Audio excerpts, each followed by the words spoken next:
রামনবমী, ধর্ম, আদর্শ ও জীবনের পথ। সনাতনের পথে আপনাদের সবাইকে স্বাগত। আজকের এই পবিত্র দিনে আমরা স্মরণ করছি ভগবান শ্রীরামের আবির্ভাব তিথি রামনবমী। এই দিনটি শুধু একটি উৎসব নয়, এটি ধর্ম, ন্যায়, আদর্শ ও মানবিকতার এক চিরন্তন শিক্ষা। ত্রেতাযুগে যখন অধর্ম, অন্যায় ও অত্যাচার পৃথিবীতে বৃদ্ধি পেয়েছিল, তখন ধর্ম প্রতিষ্ঠার জন্য অযোধ্যার রাজা দশরথের গৃহে জন্ম নেন ভগবান শ্রীরাম। তিনি শুধু একজন অবতার নন, তিনি আদর্শ মানবের প্রতীক।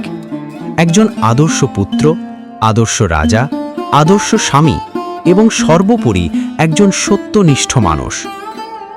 রামায়ণে বলা হয়েছে, ধর্মজ্ঞঃ সত্যসন্ধশ্চ প্রজানাং চ হিতে রতঃ যশস্বী জ্ঞানসম্পন্নঃ শুচির্বশ্যঃ সমাধিমান।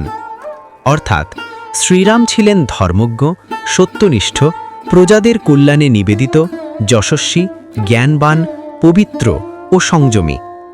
এই শ্লোকটি আমাদের শেখায় যে একজন মানুষের প্রকৃত মহত্ব তার শক্তিতে নয়, তার চরিত্রে। শ্রীরামের জীবন আমাদের দেখায়, জীবনে যতই কঠিন পরিস্থিতি আসুক, ধর্ম ও সত্যের পথ কখনো ত্যাগ করা উচিত নয়। আরও একটি গুরুত্বপূর্ণ শ্লোক, রামো বিগ্রহবান ধর্মঃ, অর্থাৎ শ্রীরাম নিজেই ধর্মের মূর্তিরূপ। এই এক লাইনেই শ্রীরামের পুরো জীবন দর্শন প্রকাশ পায়।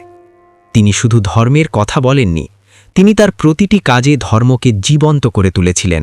বনবাস, সীতার প্রতি ভালোবাসা, ভ্রাতৃত্বের বন্ধন এবং রাবণের বিরুদ্ধে যুদ্ধ, সব কিছুতেই ছিল ধর্মের প্রতিষ্ঠা। দার্শনিকভাবে দেখলে রামনবমী আমাদের মনে করিয়ে দেয় যে জীবনের রাম মানে শুধু একজন দেবতা নয়, এটি একটি চেতনা। সেই চেতনা হল সত্য, ন্যায়, সহনশীলতা এবং আত্মসংযম। যখন আমরা আমাদের ভিতরের রামকে জাগ্রত করি, তখনই আমাদের জীবনে ধর্ম প্রতিষ্ঠিত হয়। আজকের দিনে আমরা যদি শ্রীরামের একটি গুণও নিজের জীবনে ধারণ করতে পারি, তাহলে সমাজ অনেক সুন্দর হতে পারে। রামনবমী আমাদের সেই পথেই আহ্বান জানায়, অন্তরের অন্ধকার দূর করে সত্য ও ধর্মের আলোয় নিজেকে আলোকিত করা। শেষে এই প্রার্থনা, শ্রীরামচন্দ্র কৃপালু ভজমানা হরানা ভবভয়া দারুণাম।